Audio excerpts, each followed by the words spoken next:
welcome back everyone to more Echo. Man, that was fucking cringy, I'm sorry. But yeah, subscribe, like, comment, share to friends and loved ones. Let's get right on to the mystery of it all. We are in this dilapidated place, I think. Last we left off, I read this. Have I read this? I think I did. Okay, alright. TJ hesitates and holds it out to me slowly. I eye the links as I reach out, taking the note from him gently. TJ's behavior alone has me deciding that this whole thing is definitely a bad idea. It kinda is when you think about it. Dead person, games, person is dead, I don't know. Maybe we'd be opening up, I don't freaking know, Pandora's box or something. I mean, we literally just open a box to get this clue or treasure, whatever. The note looks old just like the first two we found. The writing looks the same, too. Maybe it is possible that Sydney came in here to hide the note, wanting to make this scavenger hunt especially scary for us. But still, I can't shake the feeling that something is off about it. I need to find time to really think about this. For now, though, I hand the paper back to TJ, who takes it from me gingerly as if worried it'll fall apart. Carl, do you know who lives in Sydney's old house now? Carl tips his head back as if thinking. Huh, I can't remember his name, but he's a red panda, I think. Red panda? Well, let's go then. I give a start. Let's go, gang. Let's split up. Geez, could we go out to the house? His family moved out right after it happened. There's no way it's still there, TJ. The other two were. This is different, though. Might as well try. I can't imagine going up to this. A fucking ant is biting my freaking feet right now. Okay. I can't I can't imagine going up to the new homeowner and telling him about Sydney and this post-human scavenger hunt and him just letting us in. But the determined look on TJ's face tells me right away that I won't be able to talk to him out of it. I sigh. Well, can we at least do it tomorrow? I look at my phone. It's almost 10. TJ doesn't say anything as he looks out the window, his face barely visible in the darkness. Carl shifts around next to me. Yeah, I'm getting pretty tired. We'll have all day tomorrow. TJ suddenly turns around and heads for the door. Fine, but we're going. I am, at least. Carl glances at me, probably feeling as uneasy as I am. Hey, I'm coming too. Just think it'll be easier. TJ doesn't respond, and we make the rest of the treacherous journey out of the school in silence. Jenna looks up from her phone as I slide into the driver's seat. Find anything? Yeah. Another note? Yeah. Well, what did it say? I busy myself with searching my pockets for the keys, so Jenna turns in her seat to look back at Carl and TJ. Well? Next one is at Sydney's old house. What? Really? Yes, we're going there tomorrow. TJ doesn't offer anything more, so Jenna turns back around in her seat and gives me a look. She seems to sense the mood, though, and doesn't question any further. As I stick the key into the ignition, TJ speaks up again. What the fuck is this man trying to... He really wants this scavenger hunt, huh? He wants this closure or something. Chase, what did he mean by you not keeping secrets? A moment of silence goes by before I answer. I don't know. Or, I don't remember. It's been a long time. I lay awake next to TJ, listening to the Lynx's steady breathing. I've been tossing and turning for the past 3 hours, trying to get some sleep, but my mind won't settle. This whole scavenger hunt has left me with such a bad taste in my mouth. Something about it is especially unsettling, and I've turned it over and over in my mind, examining it from every angle, and now I'm sure of it. I saw that fox hanging in the forest after Sydney died. That's why I was there in the first place. That's why I've been so sad. I turn over on my side, gripping my pillow in both paws as I stare at the wall, still listening to TJ's soft snoring behind me. So how the hell is any of this happening? Sandra's mad. It's scary, but not because I think Sydney's ghost is writing scavenger hunts. Or some stupid shit like that. No. Someone wrote the notes pretending to be Sydney, then planted them around the town for us to find. And that someone is likely one of us. Leo, Carl, Jenna, Flynn, or even TJ. Are any of us sick enough to do something like that? Flynn, maybe? And if so, who? I tried to remember if I told anyone about that incident in the forest before today, but I honestly can't remember. Apparently my mom had told some people about it, Jenna's parents for one, but I really can't imagine Jenna being among the aforementioned. Whoever's writing them seems to like singling me out too, mentioning the forest and how I told secrets, quote unquote. I roll back to stare at the ceiling and start wondering about TJ. He's been acting really strange the past few days, his bright, cheerful demeanor almost completely gone after we started the treasure hunt. I guess it's possible that he's upset enough to do something that's as crazy as this. Maybe it could make him feel like he's connecting to the person he'd watched die over a decade ago. Maybe he did it a long time ago and it's only now that we've come across them? Maybe he can't remember because he buried those memories. Those papers do seem pretty old. Yeah, actually, well, you can fake paper to make it look old.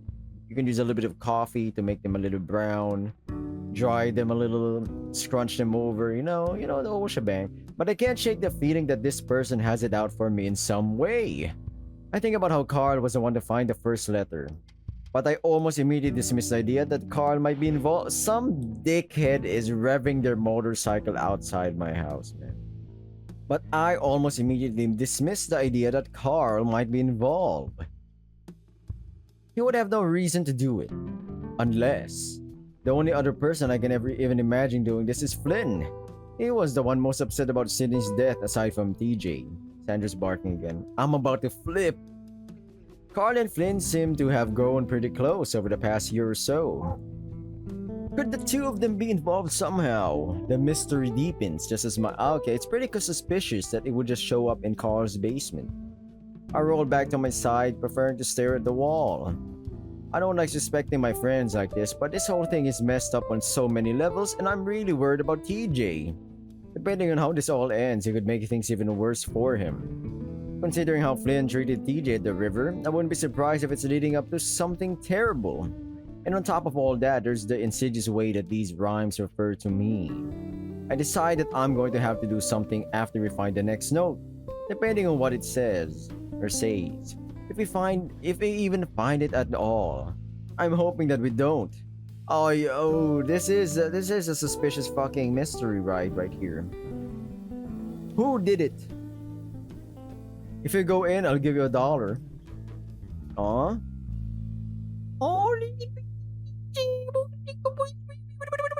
No. $5, bitch. No. 10. No. You could buy like 20 candy bars with that money. I'm not going in. Alright, quit yelling. Carl and I swing side by side, synchronizing our legs so that we swing back and forth at the same time. As always, it doesn't work because Carl is so much heavier than I am. Man's always been a big bone. The wind feels good on my fur, finally cooling me down after being out in the heat all day. Toby sits on top of the slide next to us, watching with a bored look on his face. It's my turn, Chase. In a minute. It's been like 15 minutes. Nuh-uh. Jesus, man, they bullied TJ. Toby sighs and sits back, pouting. I look back over the old school and smile. But if we go inside, I'll let you. No! Toby's shout seems to echo around us and I giggle. Fine. We swing a little longer, the rhythmic squeaking of the chains being the only sound. When's Sydney coming back with the popsicles? He's taking forever. Maybe his mom caught him and made him stay home? Ugh. Carl leans far back in the swing and I feel the entire thing shift around. I wonder if it's going to collapse. We should go to your house, Chase. It's too hot. I want to swing. I thought you were straight. I'm fucking kidding with you, man. I lower my feet and let them kick through the dirt as I slow myself down, sending a cloud of dust in the air. This talk about Sydney reminds me of something. Something I'd been told about yesterday, and now that he isn't here. Hey guys, my mom told me something about Sid yesterday. Toby's already slid down the slide and walked up next to me, holding one of the chains on the swing as he tries to push me out of the seat. Don't push me, Toby. Don't you want to hear it? It's a secret. I move the stand between the two swings as Carl kicks his hooves into the dirt next to us. Keep swinging, Carl. I want to swing with you. Wait, what's the secret? Swing, Carl. Wait a minute. It's really weird. Ooh, gossip? That seems to finally catch Toby's attention and he settles down. What? Carl and Toby stare at me and for the first time I feel a little worried about telling them, but having their full attention like this is kinda cool. You know what happened to Sid's dad a while ago when school started, right? Yeah? Carl is completely stopped on the swing now, staring at me. Well, my mom says the cops think it's really weird what happened. What? Sydney's dad died? He's in heaven now. Toby says it matter-of-factly and starts to swing a little again. Even if you're a Mormon, or you can go to heaven. My dad said so. Yeah, but do you know how he died? I start whispering and look over my shoulder at the dirt road to see if Sid is coming. It's empty, for now. He accidentally got shot when he was hunting with Sid. That's what the adults told us, that he was accidentally shot. Maybe while he was loading his gun. My mom said they aren't sure if that really happened, though. What do you mean? Toby seems to have taken interest again and stopped swinging, staring at me. Well, maybe Sid did something. Carl frowns. Like, Sydney did it? Like P. Diddy?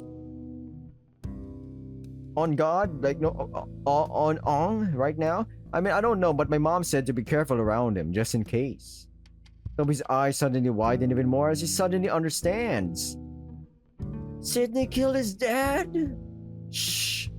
Toby flinches as I grab his muzzle with one paw, squeezing it shut. We have to keep it a secret. Toby just sits there staring at me. Carl does the same. I kinda wish that I hadn't told them. They don't know, though. My mom just said to be careful. That's it. It might have been an accident. I talk kind of fast, like I'm trying to take back what I just said. I let go of Toby, but he just sits there and doesn't swing. Carl just stares at the ground, then his ears flick up. A few seconds later, I hear scuffing footsteps making their way up the dirt road, and I turn around to see Sydney jogging towards us. His arms are filled with colorful ice pops wrapped in plastic. Hey, sorry, I had to go into the basement freezer to find some. They're super wolf pops. He stumbles up next to us, kicking up another cloud of dust.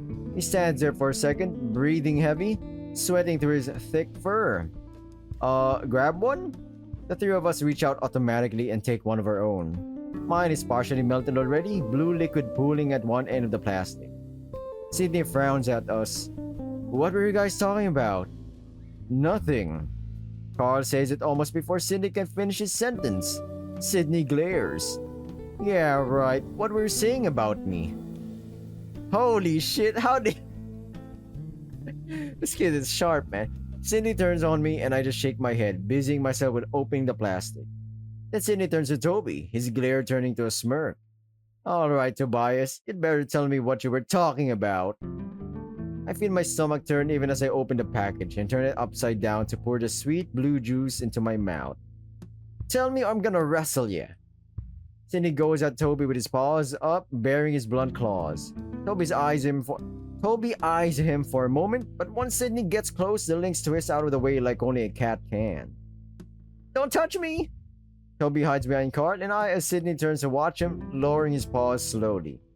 What's wrong? Toby doesn't say anything, standing behind me quietly. I can feel his cold ice pop pressing against my back. We stand in silence for a while, and I can see Sydney trying to figure out what's going on. I try to think of something fast. Hey, let's go to my house and play on the trampoline. Yeah. Carl hops out of the swing and starts walking toward the road. I follow him as Toby clings to my side.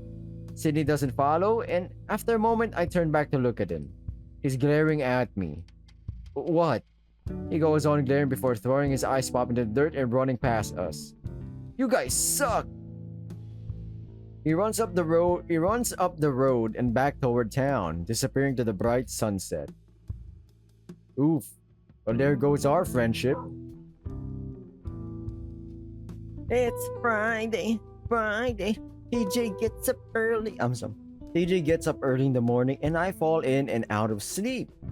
As he moves around the room quietly, the shower turns on at some point and I think I hear Jenna's voice. I fall asleep again and when I wake up next, I see Jenna in the corner of the room, sitting at the little table and typing away on her laptop. I stare at her groggily until she notices me. Morning. Still tired? It's almost noon. I rub my face to my pillow and groan. Guess I was up later than I thought. I forced myself to sit up. Couldn't fall asleep. Yeah, I've been having trouble too. The beds are terrible. I look around. Where's Tej? Hike. What? He went on a hike. I sit there frowning at Jenna. She types a while. What the fuck? She types a while until she finally notices me staring and shakes her head. I don't know. He wanted to go alone. He's been asking us to go with him all week. I know. I think something's bothering him. Jenna pauses. Well, I know it's a scavenger hunt. Of course, that's what's bothering him. I sit on the edge of the bed, rubbing my face with my paws. This was a bad idea. Jenna goes on typing. Maybe, maybe not. He already wanted to do it. I'm going to try to talk to him when he gets back though. I stare at my feet for a moment, deciding on whether or not to just text him now. Jenna, do you think there's something weird about the treasure hunt? Jenna doesn't give a flying fuck. Of course I do. I think everything about it's weird. I mean, I don't even know if Sydney put those there. Jenna finally looks up at me. Why not? Just everything seems off. Who do you think put them there then, I shrug. I don't know. Jenna stares at the computer screen for a while, not typing anymore. Well, the whole reason we're doing this is because of TJ. It seems to be what he wants to do. And even if it was someone else that left them there, if it's going to help him, then I'm going to help him with it. Jenna shrugs. And in the end, all of it is a treasure hunt. I'm just hoping that it ends at the house. Yeah. Jenna goes on typing, clack, clack, clackety, clack. Apparently done with the conversation, so I finally get up to go to the shower. Breakfast is long gone by the time I go to the lobby, and what's left is a few dried biscuits. Biscuits? Crumpets and biscuits, that's what I say. So I opt to go to the diner instead while Jenna opts to stay in the room to finish her paper. I sit at my usual booth in the corner of the diner, half-heartedly flipping through the menu. Janice comes over to take my order and my short answers to her pleasantries keep her from being too chatty. Once I'm done ordering, I sit back and look out the window, watching the bright sun bake the hot desert below. I imagine TJ out there on the trail, trudging along the path under the 100+ degree heat. Aside from worrying about what he might be going through right now, I also worry that he might pass out in this kind of weather. I can only hope he had the right of mind to take along enough water and make sure to cool off like he did to me. I look down at my phone at the table, again considering whether or not I should call him. Maybe a text at least. What a cliffhanger, man. What a cliffhanger. Wow, fucking go. Chase, get the fuck out of this diner and finish this stupid ass adventure hunt or treasure hunt. Then I set my phone back down and wait for a response, wondering if I might drive out to the train myself if he doesn't. That's when I sense someone move up next to the table. I look up expecting to see Janice, but I'm met with the sight of a young white deer, his clasped paws holding a folded blue apron. Hey, if it isn't the guy. Julius, Julian. I blank on his name for a few moments and I'm left with my mouth hanging open like an idiot. Then I remember. Oh, Julian, what's up? Julian smiles. Hey there. My shift just ended and saw you sitting here. I wait, but he doesn't go on. Oh, I don't want to say it, but it looks like he's expecting it and I can't really find a way out, so... Wanna sit down? Yeah, sure. What a friendly guy. I like this guy. Julian responds quickly and slides in the booth across from me, setting his folded apron down on the table. Thanks. Yeah, no problem. I wonder if I sound a little annoyed. Part of me hopes that I do so that he might get a hint like Janice did. But he goes on sitting there interlocking his fingers and resting his forearms on the table. How are you today? Good. You? Julian shrugs. I've been better. This job is really starting to wear me out, you know. Yeah, I've had a few like that. But the buck seems nice enough. I don't think I've had more than 5 conversations with a guy in my entire life. It was just a regular face that I saw through middle and high school, and part of the background, so to speak. It wasn't until the last few years of high school that I noticed him and TJ hanging out, and TJ was the only reason we ever briefly interacted. So I'm a bit confused now as to why he's suddenly taken an interest. Yeah? What sort of job do you have? Well, I'm between jobs right now. I'm going to school, but I'll probably stock shelves over this summer like I did last year.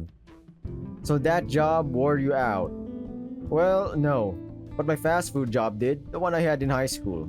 I kind of like stacking boxes and putting stuff on shelves. See, I think food service jobs are definitely the worst, so I can see why stocking might be a little better. He breaks off as Janice comes back, setting down my chicken sandwich. Oh, you know Chase, Julian? A little. I know him through TJ. Well, if you see that boy again, let him know that I'd like to chat with him. I look up and Janice gives me a wink before busting off. I decide to definitely not let TJ know. But anyway, I'm going to school too, over at Mesa. Black Mesa? Black Mesa. And this diner has some seriously flexible hours. Only reason why I'm still here. At least you guys don't seem very busy, even during the lunch hour. I nodded at 2 or 3 other occupied tables. Huh, yeah, it's a wonder we're still in business. Probably gonna have to close down in a year or two. That idea actually makes me a little sad. I look down at my chicken sandwich, feeling a bit awkward at the idea of Julian just watching me eat, so I leave it on the plate for now. Julian leans back and looks out the window. So, where's TJ at? I thought you two were hanging out. I get the feeling that this is the main reason why Julian is talking to me. Yeah, he went off on a hike earlier this morning. I slept in. Oh, I see. He still does that a lot, doesn't he? I shrug. I don't know. We've only been here about a week. He does love going on hikes, though. I mean, does he do that at CCU? I stare at Julian for a second before I realize what he's talking about. Oh, no, I don't go to CCU. I'm at Pueblo. Huh. So you guys met up here? Well, I picked him up and brought him here, along with Jenna, but she goes to Pueblo too. I grow a little frustrated having to explain everything to this guy. All I want to do is eat, then go back to the motel and wait for TJ. I see. Well, TJ was my best friend during senior year after he and Carl left. We hung out all the time. After he left for college, we kind of lost touch. Yeah, he's not very active on social media. I'd only seen TJ post a few pictures since he started classes.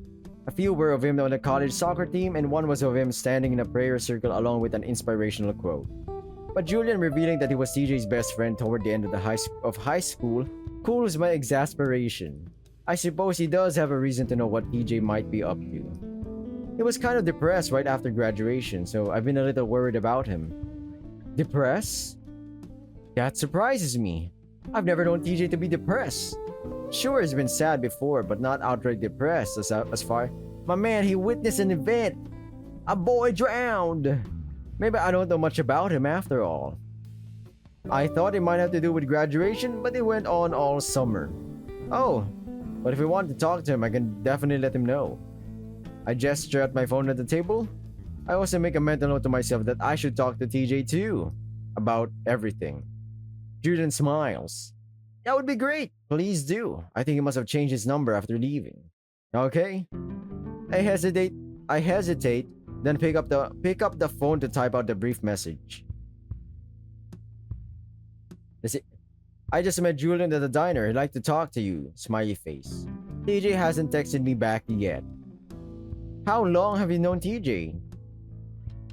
I set the phone back down and settle back to the booth. Since he got here in like 2001, so 14 years ago? Wow, that's a long time. Wowzers. Yeah, it really is. You guys always been good friends? For the most part. Okay, I had times when I was kind of a dick to him, but he's always been a good friend to me. I see. I see. Yeah. We all went to the same elementary school, but it wasn't until junior high that I met him in Bible study. Ah, of course. I always knew about you guys though, the Echo Kids. Yup, that was us, the weirdos. Julian glances around before lowering his voice. It was a mean thing to say, but this town is kind of messed up. Lots of weird things happen here. The things I do for love! In the middle of nowhere. Courage, a cowardly dog. Oh, come on, come on, come on. I can't argue with that. Sorry everyone if I do random quips like that. My brain just... I'm sorry. Julian looks around again, biting his lip. Then he lowers his voice another notch. Hey, so this is gonna be a bit weird, and I don't want to offend you, but it's something that's bothered me for a while. I eye Julian warily. Yeah? TJ told me what happened at Lake Emma a while back when we were talking about death and heaven. Okay, I feel a little chill go up my spine. Well, he never actually told me about what exactly happened, but I can tell it really affects him. Julian pauses, but I don't say anything, keeping my eyes fixed on the table. Now, you don't have to tell me, and if it makes you uncomfortable, please don't. But I feel like if I have a better idea of what happened, I might understand him a bit better. Julian brings his interlocked fingers up to his chin to rest it on. I'm not going to ask him to tell me, of course. I know it was a long time ago, but I know you can carry stuff like that around for a long, long time, compadre. So if you're not okay with it, then please just let me know and I'll change the subject. I of course contemplate. I'm an adult. I contemplated for a moment, wondering if the buck is out of line to be asking about such a heinous thing. I decide he isn't. He's a chill guy. He's one of TJ's best friends, so in a way he's sort of connected to it. So I guess he does have a reason to know. Okay, but please don't bring it up with TJ. Like you said, it still really affects him. Never. Julian looks at me solemnly. I think for a moment, gathering my thoughts. It's been a long time since I thought of the story from beginning to end. It was around August, I think, 2003. It's a little bit hard to remember. What I do remember is that we'd all gone down to the lake to swim like we did almost every week. There's this little spot where the beach kind of curves in and it's mostly sand and shallow water. That's where we'd usually hang out and swim. How the fuck does this, how the fuck does sea otter, drown in shallow water? They would have been stuck on something. That's kind of makes no sense. Even though the water was always sort of stagnant there, it was at least safe and warm compared to the rest of the lake. I think at some point one of us wanted to go and skip rocks. We had to go further up the shore to do that, and TJ was more interested in building sandcastles. So I stayed behind while the rest of us went up the beach to find the rocks. When you go up that far, you can't really see that spot anymore, so I'm not completely sure what happened. I vaguely remember looking back at TJ as we went up the beach. The lynx bending over his castle, the back of his wet swim trunks covered in sand from where it sat down. Sydney went with us. I at least remember that, but while we were skipping rocks, he just sort of disappeared. I glance up at Julian for a moment and see him listening attentively before I look back down at the table. Anyway, we heard some splashing and some shouting from TJ and we all ran up the beach to see Sydney floating out in the lake. I swam out there and got him. Too late though. I don't mention the part where TJ was crouched in 3 feet of water staring at Sydney's body, floating 20 feet away from him. I don't tell him that TJ's explanation for what happened always amounted to Sydney stepping out too far into the water. Oh man, someone's sussy here. Either I can't trust Chase right now because his memory is clearly not in the right fucking headspace or his mind. So I don't know. He's like a bad... I don't know. I also can't trust Tej. How it even said that, it almost looked like an invisible shark had grabbed Sid and pulled him out. How none of it makes any sense at all. None of us are sure what happened. It seems to be enough for Julian though as he shakes his head. I'm very, very sorry to hear that, but thank you for telling me. All I knew was that a friend of his drowned in the lake. A boy drowned, okay? A man died. Or a boy, actually. He didn't tell me how close he was to it. It makes sense why that would still deeply affect him. No problemo. I realized that Julian is probably the first person that I've ever told the story to outside of Echo. I also realized that it wasn't hard at all to do. I suppose it's easier to tell someone who wasn't related to the incident. Someone that has no connection to the raw horror of that day. That and a lot of time has passed. Maybe I just got over it without even knowing. But yeah, Echo is a crazy place. You know about that mass hysteria thing that happened 100 years ago? This place is kind of famous for that. Almost all of the paranormal podcasts I listen to have an episode on it. My heart skips a beat as I suddenly remember my project. I cover my face with my paws. Shit. What's wrong? Did they say something? I uncover my face to see Julian looking at me with some concern. No. I just forgot some schoolwork that I need to get done. A project. The excitement around the scavenger hunt completely wiped the thought of it from my mind. Oh, what kind of project? A news report on Echo and that mass hysteria incident. I've barely done anything on it since I first got here. Hey, that's so cool. Do you need help? I blink, the buck's eagerness surprising me. For the first time, I see him become embarrassed, the skin on the inside of his ears turning a dark red. Sorry, it's something that's always interested me, so I got a little excited. I glance down my phone and see that I still haven't gotten a response from TJ, so I get an idea. Despite my initial annoyance, I like how considerate Julian was about the whole lake. Yeah, he's a fucking nice guy. He's a friendly dude, an old buckaroo, as I say, you know. But yeah. I also want to give him a chance to see TJ before the end of our trip. Well, actually, I've been meaning to get some footage of the mine, or at least the opening since it's sealed up. If you want, we can head up there to get some shots and at the same time look for TJ. The trail is in that area. Julian perks up. Hey, that would be really awesome. Thanks! Do you want to eat that first? I look down at my sandwich, then shake my head. I'll just eat on the way to the motel. Oh, I got my truck. I can drive you over and there's a bunch of room if you need it for equipment. Oh, okay. Yeah, thanks. Just said we get a to-go box and we can leave. I fucking love this guy. This guy... Remove all the other friends. Why not be friends with this guy? This guy feels like a nice guy, you know? A kind person that's also somewhat nice. 20 minutes later, and we're heading up the narrow canyon road toward the mine. I haven't been there in years, but the dirt road leads straight to it, so I don't even have to look up instructions.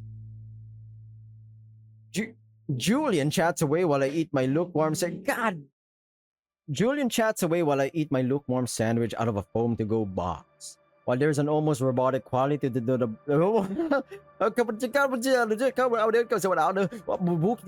while there's an almost robotic quality to the buck with how articulate he is, he's also really nice. I can certainly see why TJ would call him a friend. The bumpy road curves upward and finally we get to the mine. There's a wide open dirt space for parking, along with some concrete barriers along the edge of the drop-off. There are a few signposts, probably giving a brief history in the mine, and then there's TJ.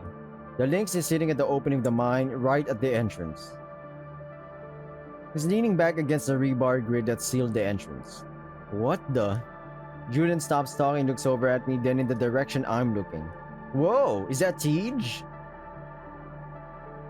I don't say anything because I realize now how limp the Lynx looks. His head tipped back, his paws limply laying on the ground.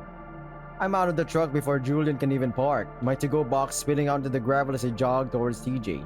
TJ, hey, what's wrong? You okay? The Lynx doesn't respond. Oh no! And when I get to him, I see that his eyes are open, but they're rolled back to the point where I can only see white. I bend over him. Wait, what? Trying to help him sit up better made more difficult by his bulky backpack getting in the way. As I'm doing this, I feel a rush of cold air from the mine, blowing out through the rebar. I ignored at first, focused on trying to get TJ to respond to me, but then I realized there's a hissing sound to go with it, like someone exhaling. I glance up through the grid, but I don't see anything. Still, I get the unnerving feeling that the opening is breathing somehow. Is he alright? Julian's shouting and running up next to me turns my attention back to TJ. I look down at the Lynx and see his ears twitching around. Huh? What? I crouch down next to him, putting a paw behind his head to give him some support. TJ, what happened? Are you okay? TJ turns to me, blinking in confusion. Okay, what's wrong? He rubs at his eyes with the back of his paw before adjusting himself so that he can sit up straight. You were just sitting there. You almost looked. Julian pauses. It looked like you were passed out or something. TJ finally seems to focus on us, the dazed look in his eyes disappearing. Passed out? Oh no, I was just taking a quick nap. TJ lets out a short laugh and leans his head back against his backpack. What? Here? I look back at the sealed mine, the ominous blackness still seeming to yawn open at us. Why? Well, it's hotter than usual today, so I started to feel like I was gonna pass out.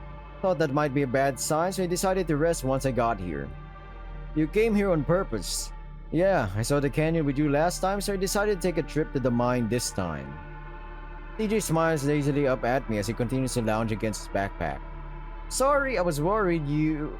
what the fuck? Where's the was? There's no was word there. Sorry, I worried you and... Oh! Julius! TJ seems to suddenly realize that the stag is here. What are you doing here? TJ quickly gets to his feet, sliding his arms... TJ quickly gets to his feet, sliding his arms out of the straps of his backpack. He hugs Julian, the stag hugging back just as enthusiastically. TJ doesn't even greet me so intimately. I guess they have more of a history than I thought. I mean, we pretty much just bullied TJ, so yeah. Hey TJ, yeah, I met Chase at the diner. You weren't answering your text, so we both decided to come up and find you. That, and Chase needs to get some footage for his project. Oh cool, do you need help with that, Chase? TJ turns to me with a grin. I don't know what it is, but TJ's acting a lot more chipper than he was yesterday. That almost dark broodiness is gone, replaced by his usual cheer. I have to smile because of it, despite the situation just a few minutes ago. Sure. Another breeze of cool air seems to whoosh softly through the rebar. I look back at it. TJ, why the hell would you sleep here next to the creepy mine? TJ frowns. It was really cool. Like cold. I was there in the opening and felt some cool air blow out, so I decided to lean against it. It feels really nice. TJ walks up to the metal grid and spreads his arms out, clutching into bars as he presses his face against it.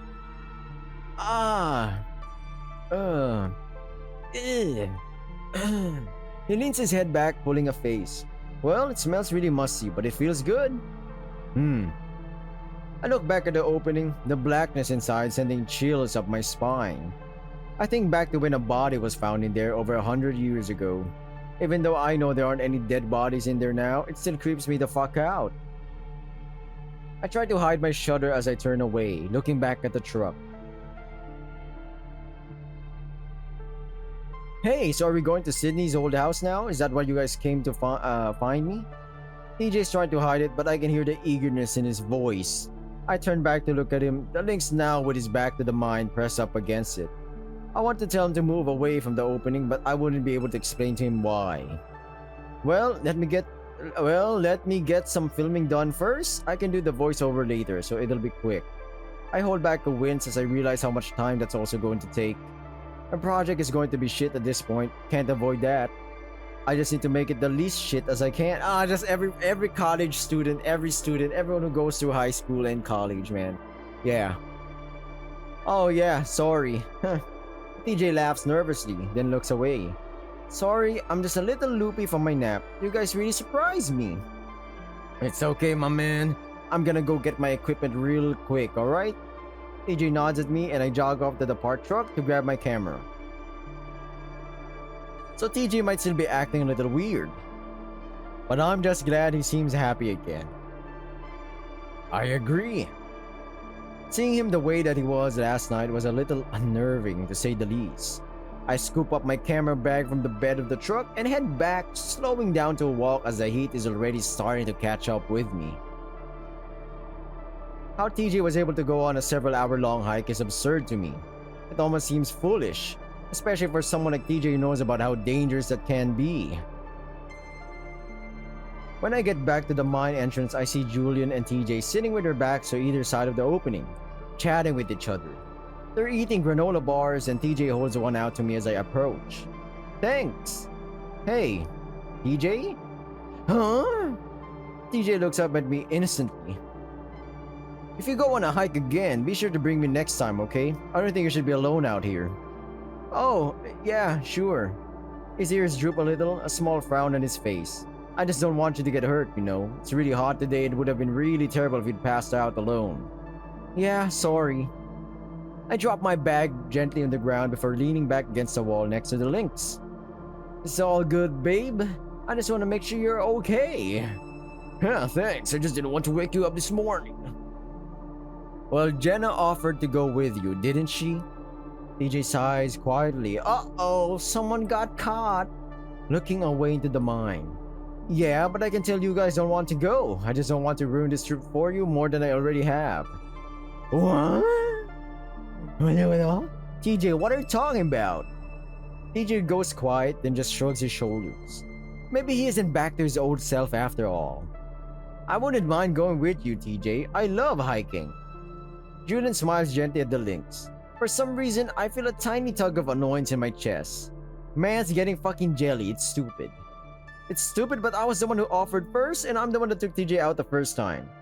Yeah, we could both go. The point is, you don't go out alone next time. Alright, Tej? Yeah, okay. Thanks, guys. No problem.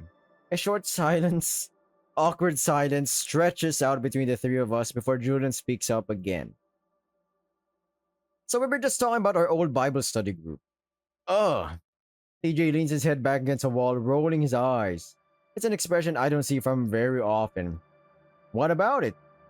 Oh, just the way that TJ would always take it so seriously and no one else would. TJ shakes his head in exasperation.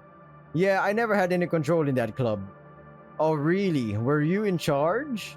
It's a little odd to think of TJ in a leadership position like that. I just never knew him to put himself out there in high school. Yeah, I revived it after it sort of went defunct for a few years. Wasn't all that popular. TJ smiles with some embarrassment.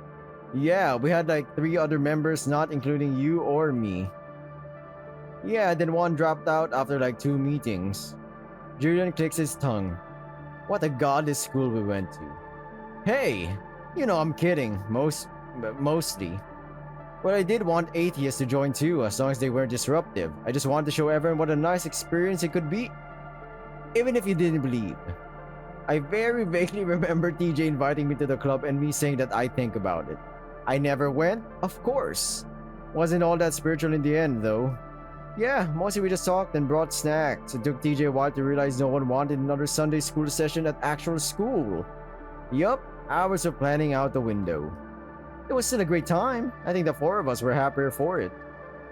Yeah, I guess. TJ seems to suddenly notice me. Ah, sorry Chase, you wouldn't know much about this stuff. It's okay, it's interesting to hear about it, you know? Again, I get that little twinge of jealousy, even though I know it's not fair. I'd chosen not to show up, probably using that time to go home and hang out with Leo. You didn't miss much, just discussions about movies and watching movies too. Ah, they couldn't even be religiously themed. Thank God. Hey! I laugh at how indignant TJ is. Well, I'm glad you had a good time at least. I came away thinking the whole thing was a failure. I think I remember you mentioning that you wished your friend here would have shown up. I don't really remember. Of course you do, you said it all the time. TJ's ears flattened and turned red. Who? Me? Yup. Aw? Aw, that's fucking sweet, man. That's fucking sweet. Why didn't you just go in there like a swimmer just one time, man? Julian grins as TJ tries to look away. While the situation is kind of funny, now I feel even worse about not ever showing up. Ah, shit. Sorry, Tej. You know it was high school and all. Yeah, I understand. Don't worry about it.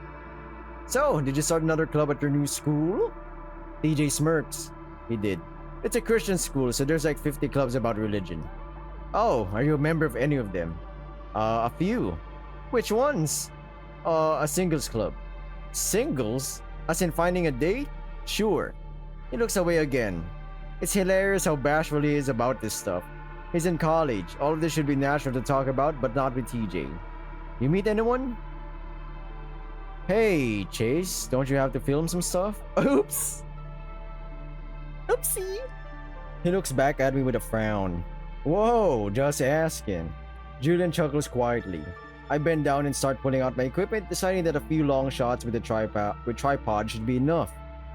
Long shots or like B-rolls, and maybe add the voiceover to say blah blah blah blah. As I'm extending out the legs, Julian asked TJ about the hike. Was it fun? TJ shrugs, finishing the last of his granola bar and brushing his paws together to get rid of the crumbs. It was okay. It was really quiet. I wince as one of my pads gets pinched between metal. Kinda creepy to be honest. I would like it if you two went along sometime, if I do it again. Of course. Yeah, definitely.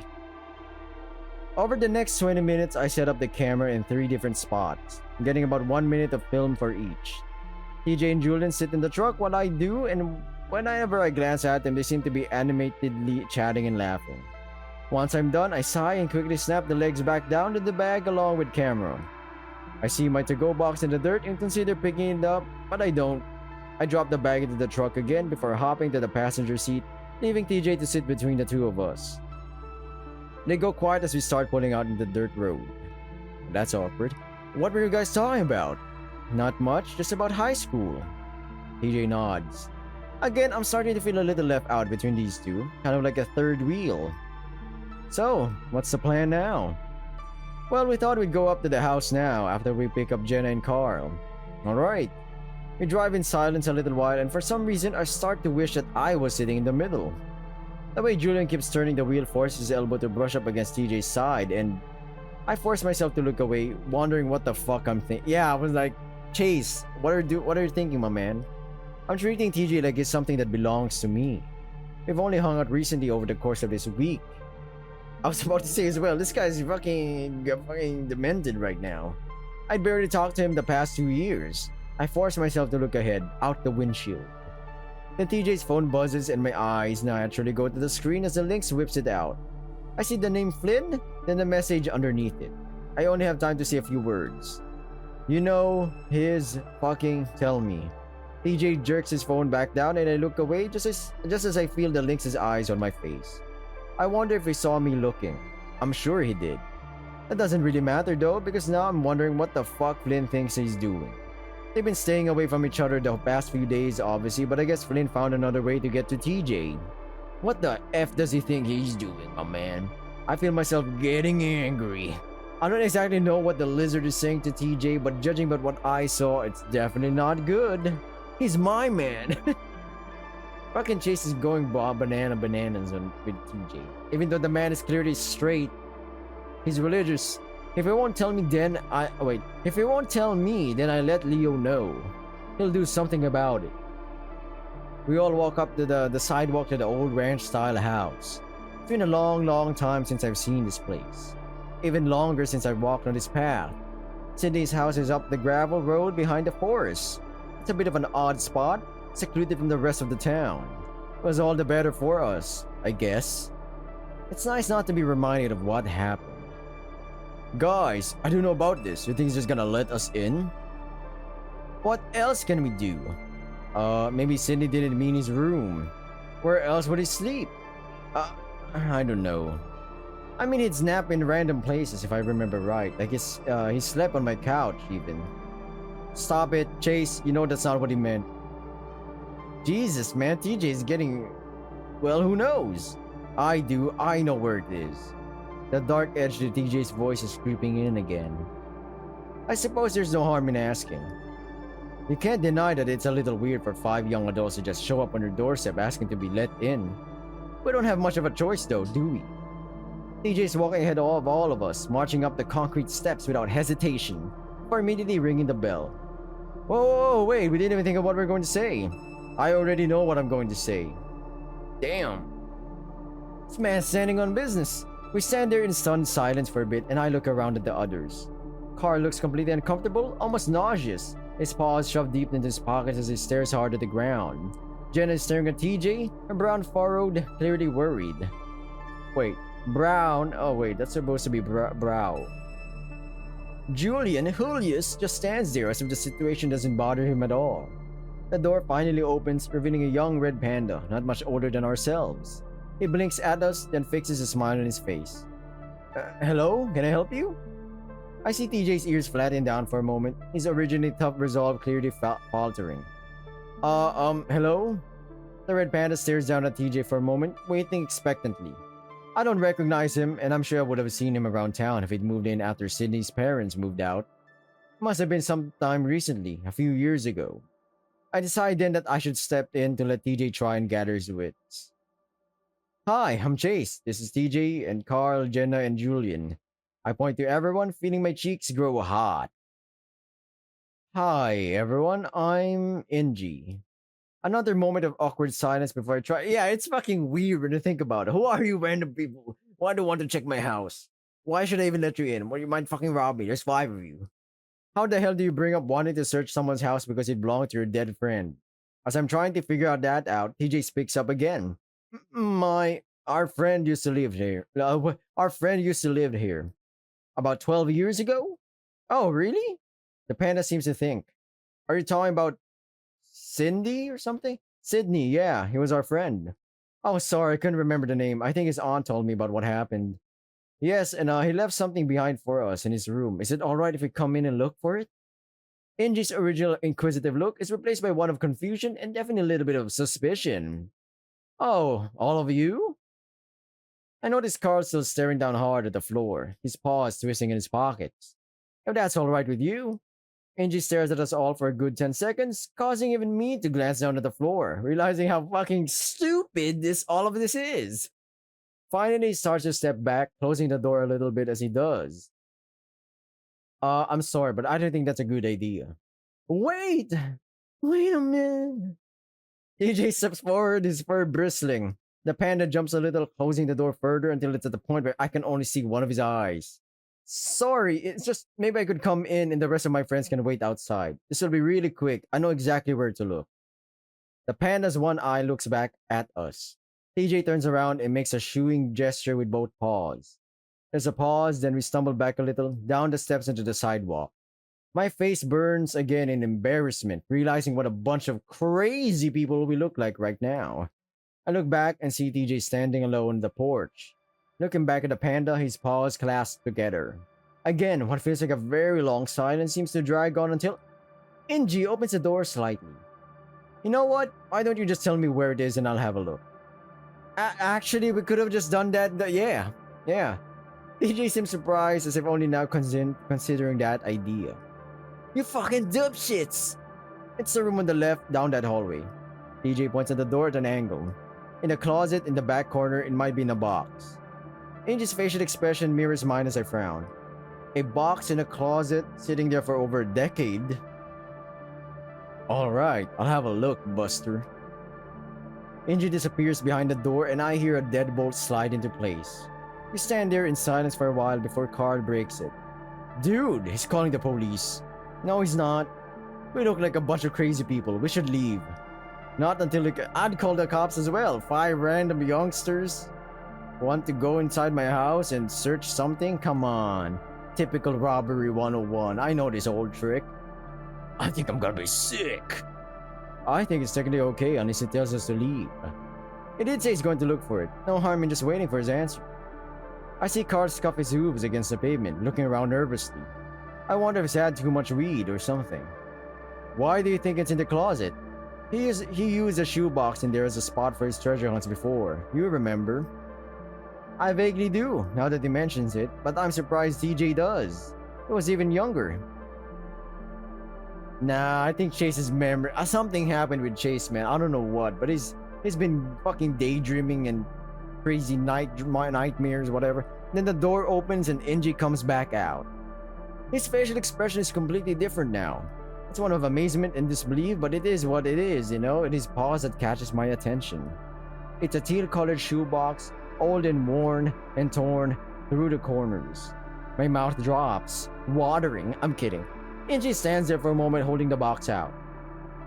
Is this it? It's not mine. There's a piece of paper inside. My god, who did this prank? Where's the cameras? This is crazy.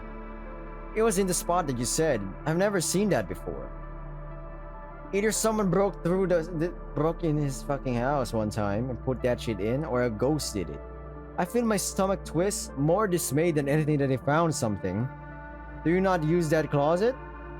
It's a bit of an odd question, but I want to know how the hell he might have missed it. Inji shakes his head. No, not really. It's mostly a storage room right now. I think I've opened it a few times and put some boxes on the shelf, but I can't really remember. Did you not look inside when you first moved in? Angie looks at me and so does TJ over his shoulder. I guess now I'm sounding like the crazy person. Well, I can't really remember. It was a couple years ago. I had family help me move them in, so maybe they just thought it was mine if they saw it. I want to ask more, but I bite my lip, not wanting to seem as frustrated and suspicious as I am. It's definitely something I could have missed. I found a few things in the crawl space from the last family. Who lived there before you, if you don't mind me asking? Angie leans against the doorway, his arms folded, looking a lot more relaxed now. It was the family you're talking about, I think. The Bronsons? Yes. TJ's still looking down at the box, having not taken out the note. Yup, the woman who lived there moved out right after what happened, but then her sister moved in. She told me about what happened when I bought the place. Angie looks down at the box that TJ's still holding. Do you know what he left you? How did you know to find it? It's an old scavenger hunt that we found. It told us to come here. Like something he left behind? Yeah. Wow. Well, I'm sorry about that, fucker. I'm sorry about what happened to your friend. You must have been children at the time, yes? No one says anything, so I nod for him. I'm sorry. Also sorry for being so suspicious when you guys showed up. Thought I caught someone trying to break in a few days back, you know? Can't be too careful. Don't worry about it, that's completely understandable. Angie nods and shifts around. I don't want to pry, but what does it say? I didn't read it since I don't want to intrude or anything. Motherfucker is gonna give it to me again. Or Chase. It's identical to the others that we've seen. Angie takes a box from the link so I can use both paws to unfold the note. Alright. Oh, he's the one. I hope that you're all having fun. Soon you'll know what Chase has done. Figured it out? It's a piece of cake. If you can't, look by Carl's drawing at the lake. It goes quiet for a while. It goes quiet for a while. Only the sound is the wind rustling through the trees. Then I hear a gagging sound and look back just in time to see Carl hurtling into some bushes. TJ... Wait. Oh, because it's not a fucking poem. I read that incorrectly. It's just Carl. TJ is strangely calm as we sit in the motel room. Okay, now Chase is really suspicious. I think Chase did something. It's only either him or Tej that might have known what happened to Sydney. Tej saw all of it. So the question is, what did he see? What did you see? It's been about half an hour since we found the last note. After Carl lost his lunch in the bushes, Julian drove him back home and we had to put the scavenger hunt on hold. TJ wants us all to be there for it. Julian is still with us and I keep wondering when the hell he's going to go home. He just joined our little group today and TJ acts like he needs to be part of this for some... Why is Chase so bitchy about Julian? Jesus! Keep your fucking dick in your pants, my man. He barely even knew Sydney. But that doesn't really matter. Cause TJ's mine. I'm sorry. It's so obvious that Sydney had nothing to do with this scavenger hunt. Someone's planning these damn notes and they have it out for me. I sit with my back against the headboard of the bed, staring at my legs as TJ tries to defend this whole thing. If it's really bothering you, Chase, then you don't have to come. I bristle a bit. You're insisting everyone else go, why not me? Oh, shit. Oh no, gang! The ones... Chase, I think... He's gotta be the main fucking suspect here. He's absolutely getting outed out. This is Among Us 101. 101. Boom, boom. I forced myself not to look over at Julian. I do want you to come. Huh? But you're so angry. I've never seen you like this. Oh, I have. We all have. Chase is just acting like his old self now. Damn! Jenna sits in the corner on her laptop as usual, smirking. It pisses me the fuck off. Listen, whoever's writing these has it out for me. Look at what that last one said. Sydney wrote them and he always kind of teased you. It's just like him. I go quiet, looking away with a glare. What do you think the clues are implying about you, Chase?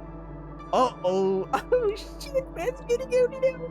Can we go play as TJ now? I don't want to be the villain here or something. I think for a moment, but it's hard with all the anger that keeps threatening to bubble to the surface. I don't know. I just don't like the sound of it. And honestly, I tried to think of the right way to word what I'm going to say. If you respect me as a friend and individual, you'd see that and stop this stupid hunt. It goes quiet. For a moment, then Julian stands up. Hey, I'm gonna head out. Let me know what you guys decide to do tomorrow. I've got the whole day off. Oh, okay, man. Thanks so much for coming with us. Uh-oh, Chase is gonna get so jelly. He's like, no, that's my femboy. Once Julian, but then he's a fucking straight male. What is it? What is Chase be chasing hoes and bitches, but he's trying to go for the Christian, God-loving, links. Once Julian leaves out the door, TJ sits on the foot of the bed looking at me. I completely respect your Chase, but I really think these are from Sydney. He's just teasing you. I don't say nothing, cause he's my sugar boo. Choosing to look at the wall, feeling more unnerved by my own emotions than anything else. I don't feel like myself at all. I know I asked you this morning, but if you think this is someone else's doing, who could it be? Jenna crosses her arms, looking at me earnestly. I sit there quietly for a moment, debating on whether or not I should tell them. I decide I have to, since neither of the others seem to see it. I think it's Flynn. What? I think it's Flynn and Carl. They're doing this whole fucking thing. You can't be serious. Who else? Carl's the one that found the first note. I think Flynn gave it to him.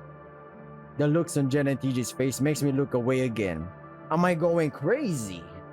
Chase, that's crazy, I know, but you saw how Carl was acting today, how nervous he was. He even threw up. Carl does that sometimes, you know. Women. Sister, you should be on my side, okay? I slide my legs off the bed and let them hang over the side, fully facing the wall now. I know how Flynn was back at the river, but even he wouldn't do that. I look back at TJ with a glare. What about those texts he's sending you, huh? What? TJ's paw flies to his pocket, a shocked look on his face. Jenna looks between us. What? Flynn sent TJ a text swearing at him. I think he's been messaging you this whole time, TJ's quiet, just staring at me. TJ, is that true? TJ stares at the floor for a moment before finally looking up, his voice oddly calm. Yeah, well, he's angry. Of course he would be. But he has no reason to be riding this scavenger hunt hoo-ha. Flynn would never do that. I swear, a scout's code is a scout's honor. You sure about that? TJ glares back at me, and now I can tell I've made him angry. Yes. Why would he do it in the first place? I don't have to think hard on that one. Just get hard. To hurt TJ, to ruin our friendship by making up lies about me, to just be a complete fucking dick. Take your pick, bitch. Whoa, Chase, you gotta calm down, man. You gotta calm down with this scenario. Think with your brain, not with your DD. That's absolutely ridiculous, man. I don't say anything, choosing to glare at the wall. Jenna looks between us again and shakes her head. Alright, that's enough of this. Neither of you are acting like yourselves, so I think it's best we head to bed, alright? Whatever. I slide into the bed on my side, still staring at the wall, listening as TJ gets up and goes into the bathroom. Jenna goes on typing on her computer. I lay there quietly, deciding that I'm going to have to do something to stop this. Even if I have to kill them. I'm kidding, no fucking way. Sneaking out of the motel room is probably the hardest part. I know that if they catch me at any point, it's over. Don't tell me this man is like Dexter Morgan. It's over. He knows. At about 3 a.m., I slide out of the bed, listening to TJ snores and watching Jenna's unmoving form curled up on the bed in front of me. Quietly, I dig around my bag for my keys, then slip out the door into the night. I grit my teeth as my car starts up, imagining TJ or Jenna pulling back the curtains and seeing me sitting in the car. I've got excuses. I'm sick, I had to drive to the emergency room, or even that I just couldn't sleep and want to get a snack somewhere. They're all hella fucking suspicious, mate. But should be enough to cover my ass if things go south. What is this shit? I drive along the quiet road, my surroundings almost black since the moon has set. It takes me a moment to find a side road that will take me to the shore. Once I do, I see one lonely orange light glaring in the middle of the parking lot. I park away from it at the edge of the lot. It's dark here. I sit in the car for a while, wondering what I'm doing, wondering what the fuck I'm going to do. But something drives me, a feeling that if I don't do this, then the rest of my life is going to be ruined. I can't let that happen. Why is it gonna be ruined, man? Unless you did something. I open the door and quickly get out. Oh my god, he did something. I pull out my phone and turn on the light, finding the small dirt trail that leads out into the inky blackness. The air is cool and I can smell the lake. Pretty soon I can hear it too, the soft, desolate sounds of the waves running against a thin strip of shore. It's peaceful, but at the same time it terrifies me, and for a moment I feel like the lake is one giant living thing. Is this like Alan? Is that an Alan Wake reference? It's not a lake, it's an ocean. It dwarfs me with its presence, a giant all-knowing thing. It knows I'm here. I shudder and force myself to continue. The darkness, it's taking hold of me. I gotta write myself a story. It's not a downward, this ending isn't an up or down or staircase, it's a spiral. I try to ignore the sounds of the lake, the feeling that it's watching me, beckoning me towards it. Finally, I come across the boulder that I'm looking for. The one that Carl used to carve his drawings into. Of course it would be something Carl used. That fat piece of shit. Damn, what's happening? Chase is becoming really aggressive. From Mr. No Personality to Mr. I'm about to kill someone. I kneel down beside it, moving the light of my phone around till I find the drawings. I look at a super wolf etched into the rock, glaring. Then I see a glint of light above it. I want to see what it is. I gasp and I can't help a ragged scream from escaping my throat. A tarantula sits there, staring back at me, its cluster of eyes shining back in the darkness. I stumble back in the sand and fall, sitting down hard and causing my teeth to clack together. I scramble back up. I look around for a rock and quickly find one. When I turn back around and lift the light, the spider is gone. I look around for a while in case it just moved around, maybe on the ground closer to me. I don't see anything though, and I throw the rock at the lake, cursing the damn thing. Then I kneel down and look at a spot between the rocky ground and the boulder. Takes a few moments, and I have to get real close, looking deeper into the crevice, and then there's a glint of what looks like metal. Alright, I'm not reading this, I want to see it. I'm sweating and gasping by the time I pull the thing free. An old lunchbox, oh my god. It's over! They know! I'm the lake kid destroyer, whatever. I'm gonna end this video right here. It's been a bit long, I know. And thank you for clicking, watching, whatever. Subscribe! You know what? Fuck it. That's all. Take a break. Take a deep breath. Good luck on whatever you're doing. Wish you all the best. Good night. Sweet dreams.